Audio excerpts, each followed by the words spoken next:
Whether you are a Jew, you believe in Adam and Eve. Muslims, Adam and Eve. Christians, Adam and Eve. Jews, you claim Abraham introduced religion. So do you Muslims. So do you Christians. As Jews, you believe Abraham brought you laws. So do you Muslims. So do you Christians. So why the hell are you fighting one another, you bunch of stupid bastards?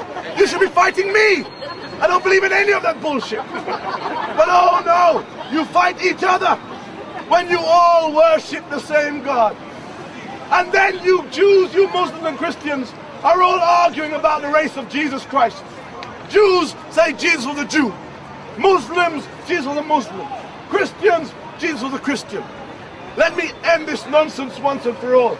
Jesus was not a Jew. He was not a Muslim. He was not a Christian.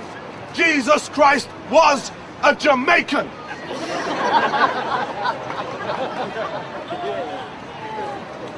Jesus Christ was always saying, "What, brother? You're cool.